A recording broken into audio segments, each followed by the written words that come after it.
In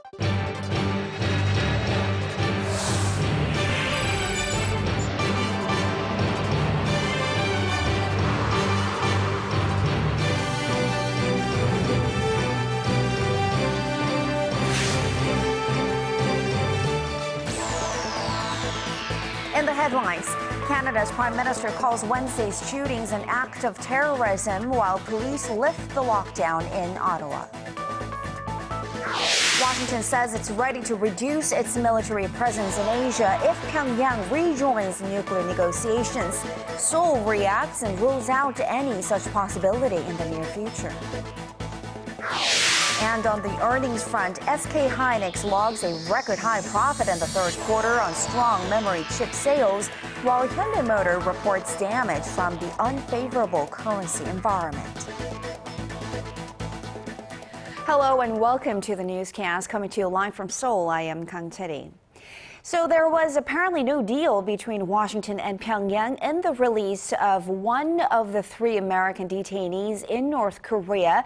America's top diplomat says Washington is ready to talk with the North only on one condition. Hwang Sung-hee tells us more. U.S. Secretary of State John Kerry said Wednesday that no deal was reached with North Korea in the release of Jeffrey Fowle, but that Washington was willing to resume talks if Pyongyang took steps towards denuclearization. No, there was no quid pro quo. And we are very concerned about the remaining American citizens who are in North Korea, and we have great hopes that North Korea will see the benefit of releasing them also as soon as possible. Speaking in Berlin, Kerry expressed hopes for restarting the nuclear talks in the coming weeks or months, adding North Korea's sincerity about denuclearization could lead to a reduced U.S. military presence in the region. The 28,000 U.S. troops stationed in South Korea have remained a constant source of anger for North Korea. And the United States is fully prepared, if they do that, and begin that process. We are prepared to begin the process of denuclearization, of reducing the need for American force and presence in the region, because the threat itself would then be reduced. South Korea's foreign ministry, however, ruled out any near-term plans to reduce the number of U.S. troops on the peninsula. The decision to maintain U.S. troops is reaffirmed every year at the U.S.-South Korea Security Consultative Meeting. I believe Secretary Kerry meant that such discussions can take place if and when North Korea denuclearizes in the future. Some North Korea watchers say Pyongyang released Fowle seeking a breakthrough with Washington. Fowle returned home to southern Ohio on Wednesday and said he was treated well during his detainment. But still, 2 Americans remain in custody, including Kenneth Bae, who has been held now for nearly 2 years. Hwang Sung-hee, ARIRANG News. And another breakthrough North Korea may be seeking is closer to home with South Korea. They clarify their preconditions and reduce military tensions, conflicts, and stop activists from flying anti-Pyongyang leaflets across the border. Kim Hyun-bin has the details. North Korea has warned South Korea that military clashes in the border could lead to the cancellation of upcoming inter-Korean talks. In a statement Wednesday, the North said it was possible to hold a second round of high-level talks, but only if Seoul takes appropriate measures to ensure there are no further altercations at the inter-Korean border. The South has proposed holding the talks next Thursday, but the North has yet to respond, although it had agreed to the meeting in principle. North Korea blamed the South for a recent exchange of fire early this week and questioned the South's desire to take steps to improve inter-Korean ties. The North also demanded that Seoul stop activists from launching anti-Pyongyang leaflets this weekend. It called the leaflets drop an act of war and repeated its threat to fire on the balloons as they float across the border. The South Korean government says it does have the legal right to stop the activists if their actions could potentially harm local residents or their property. Meanwhile, South Korea has pulled down a Christmas tree tower at an inter-Korean border town, removing a symbol that's been a source of diplomatic and military tension since the early 1970s. The North has threatened to shell the tower decorated with colorful lights and tipped with a cross. The tower could be seen from as far away as the North Korean border town of Kaesong. A South Korean defense official says the tower was taken down due to safety considerations. But some experts have suggested Seoul decided to dismantle it to foster better inter-Korean ties. Kim Hyun-bin, ARIRANG News. And separate from the inter-Korean high-level talks, South Korea sent another invitation to North Korea. It's inviting Pyongyang to attend a so-called 1.5 track meeting in Seoul that begins next Tuesday. The three-day forum will center on President Park Geun-hye's Northeast Asia Peace and Cooperation Initiative. Seoul's foreign ministry says invitations had been extended to officials and experts from countries like the U.S., China, Japan, and Russia, adding that the U.S. chief envoy for the six-party nuclear talks, Sidney Seiler, has confirmed that he will attend. If Pyongyang accepts this invitation, high-level officials from all six-party nuclear talks member states will be present. The former chief of the UN Commission of Inquiry on North Korean Human Rights, Michael Kirby, says the Kim Jong-un regime should be brought to the International Criminal Court for crimes against humanity. His remarks came during a face-to-face meeting with North Korean officials at the UN. Kim Hyun-gil reports. Intense back and forth at the United Nations, Michael Kirby, the chief of the UN Commission in charge of investigating human rights abuses in North Korea, made his case for referring the regime to the International Criminal Court for crimes against humanity. North Korean officials asked him directly what evidence there was that the regime was violating human rights. That the Commission of Inquiry found crimes against humanity have been committed in North Korea based on the politics set at the highest level of a state. So my question is that, what policy exactly do you mean? And which crime are committed in my country against humanity? Kirby responded, saying the North's vast network of prison camps were run by the state and that acts of torture, enslavement, and starvation were taking place with their knowledge. In international law, if those who have the power to stop crimes against humanity hold back and do not exercise that power to stop crimes against humanity, they may themselves personally be responsible for crimes against humanity. North Korean defectors who were held in prison camps also testified before the UN about their experiences. They didn't give us food if we were not able to execute the required amount of labor. Many prisoners died of malnutrition. In February, the UN Commission of Inquiry on North Korea, headed by Kirby, released a 372-page report on human rights abuses in the North. North Korea claims it is the product of political maneuvering from hostile forces, including the U.S., that are seeking to overthrow the regime. A vote for referring North Korean leader Kim Jong-un and the regime to The Hague is expected at the UN in late November. But the likelihood of it passing is in question, as Western diplomats expect China to use its veto power. Kim Hyun-gil, ARIRANG News.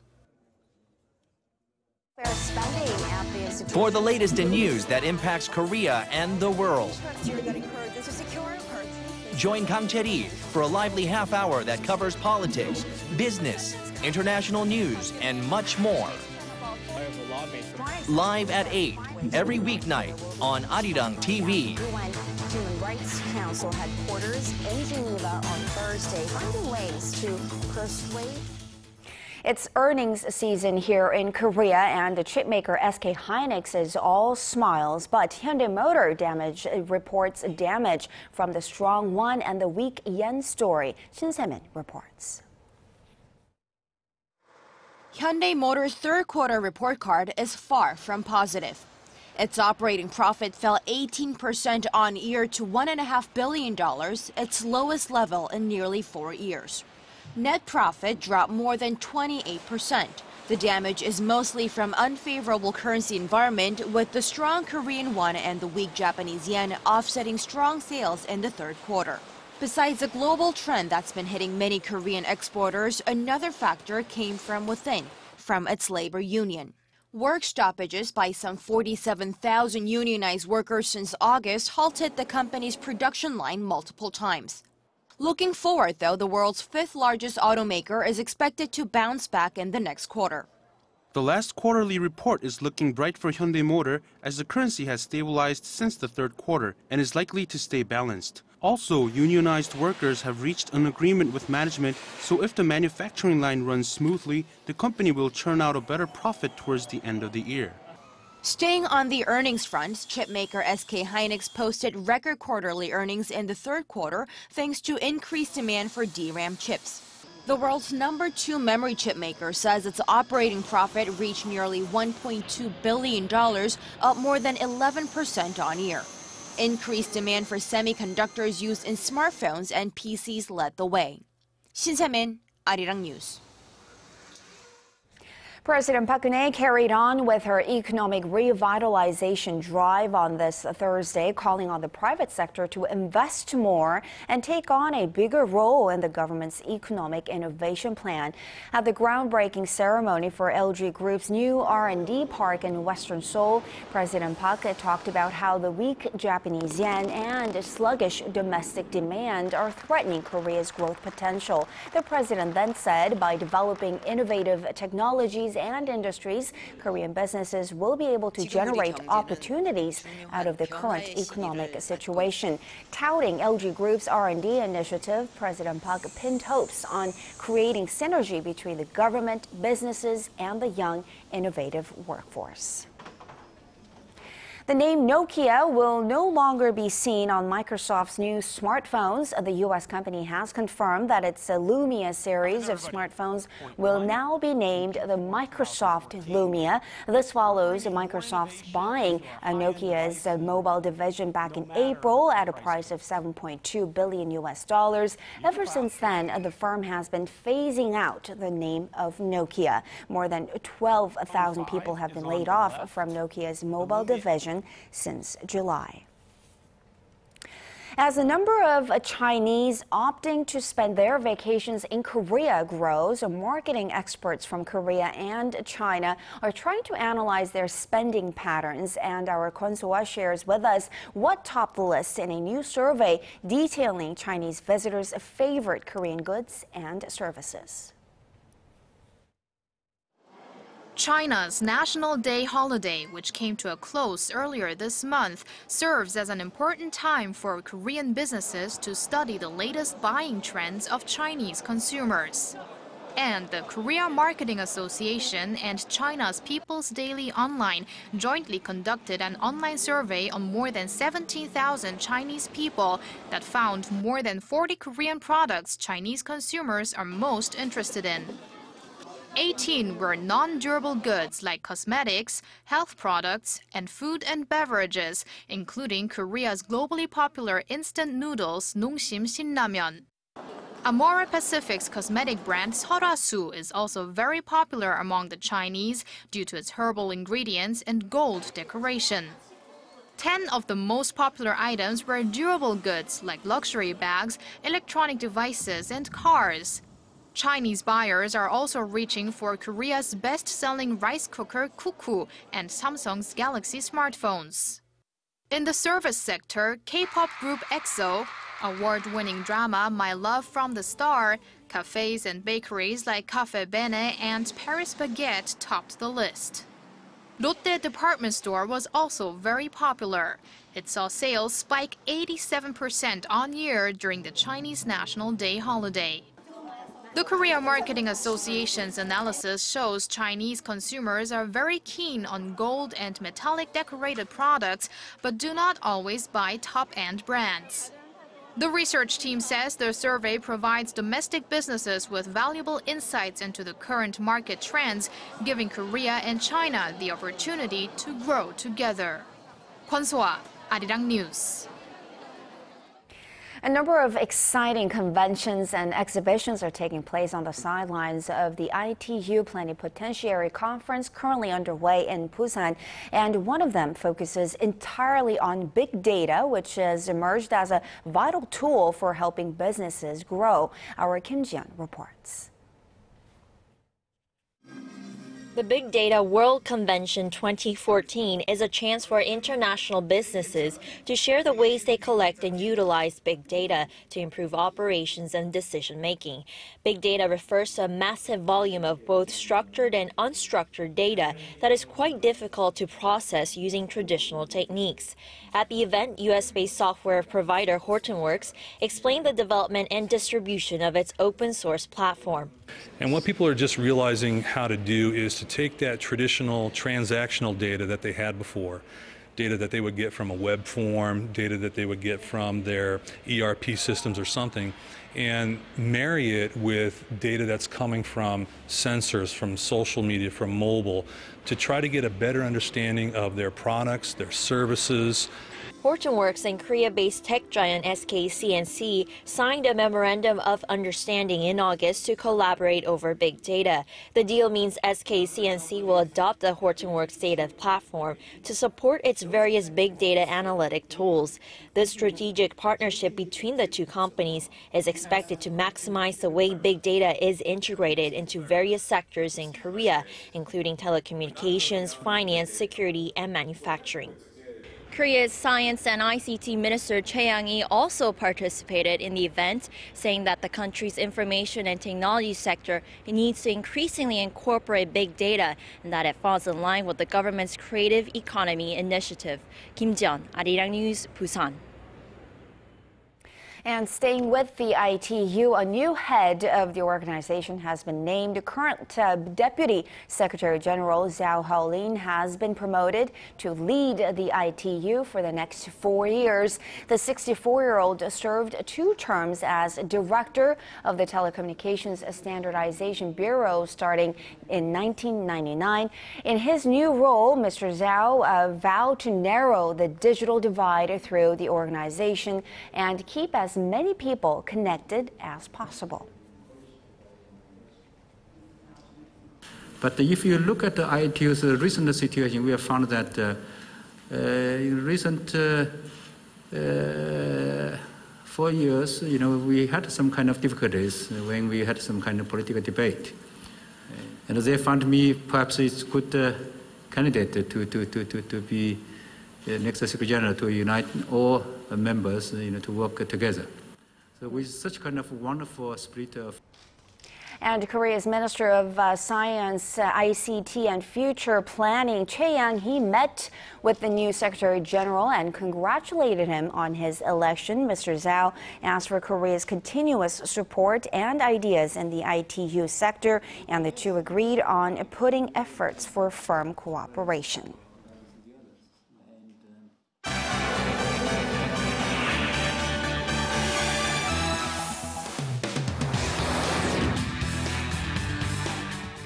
Fear and violence gripped the Canadian capital on Wednesday following a shooting incident near Parliament Hill that left 2 people dead. Paul E. is joining us from the News Center. Paul, there's been an outpouring of support from around the world in the aftermath of this deadly attack. Take us through what happened. Well, the lone gunman allegedly killed a young soldier at the nation's war memorial before storming into a nearby Parliament building where he was shot dead by police after a heavy exchange of gunfire. Michael Zehaf-Bibeau has been identified as the suspect, a name that was already on a terror watch list. Security remains on high alert in the parliamentary district. However, lockdown in downtown areas of Ottawa has been lifted. It marks the second such violent attack to strike the country in the past 3 days. Our Kim Min-ji has the story.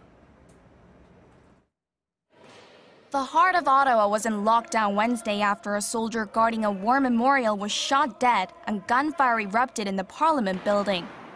Canadian authorities have identified the suspect in the shooting as Michael Zehaf-Bibeau, a 32-year-old Canadian national who had converted to Islam.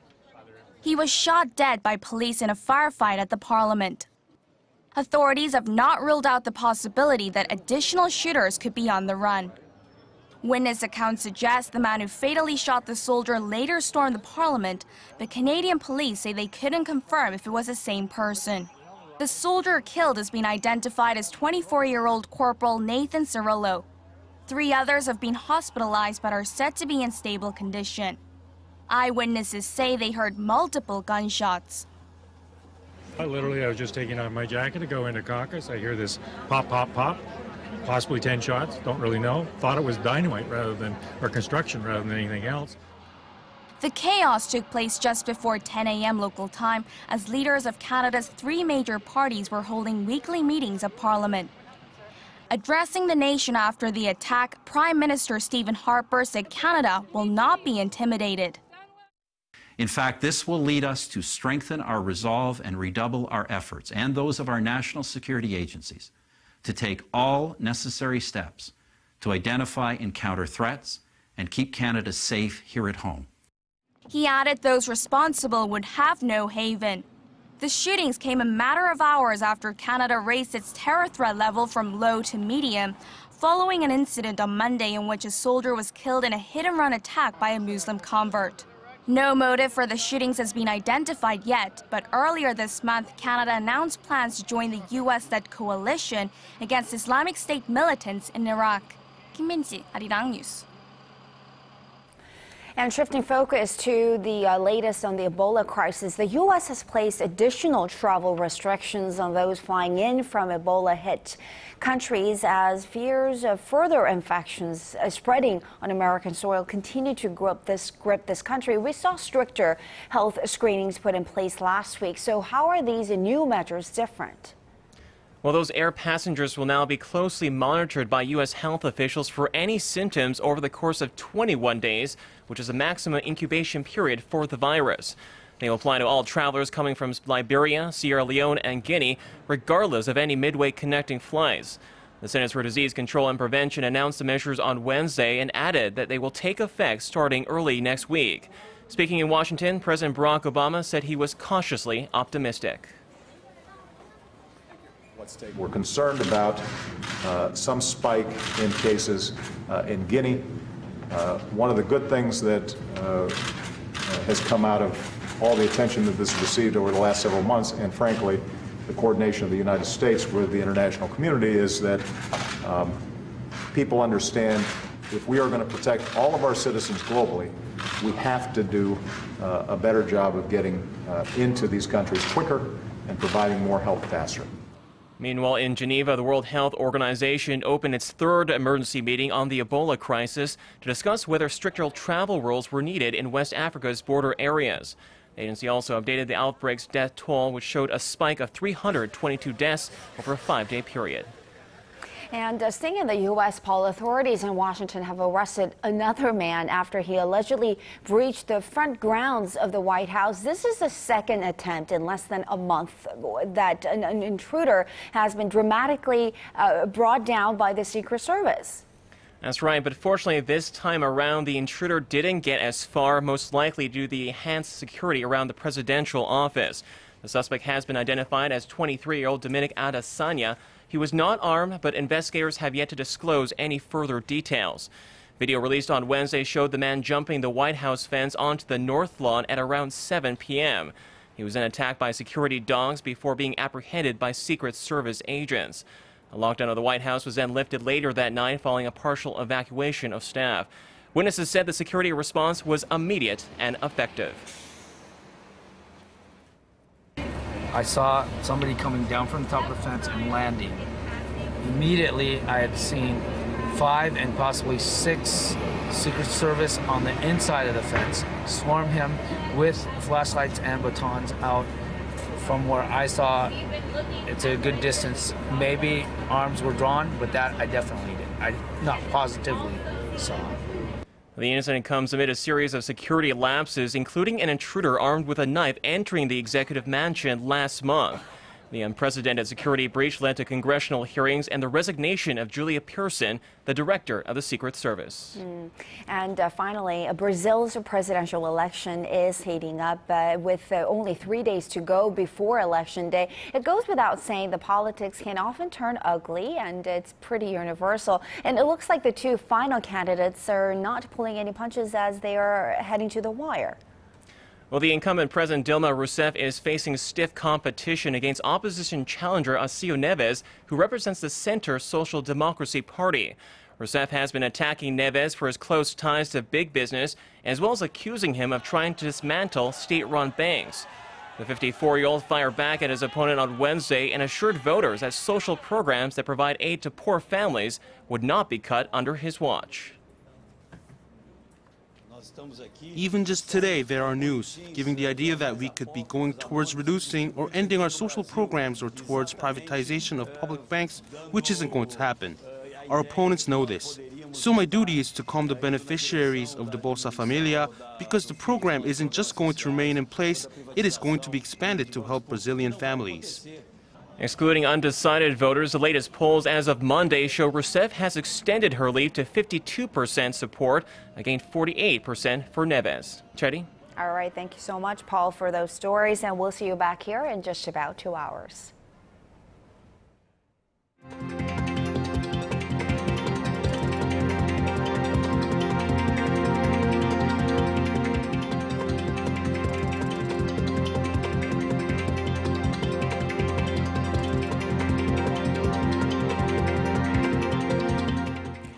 And that will do it for this edition of ARIRANG News. Thanks for watching.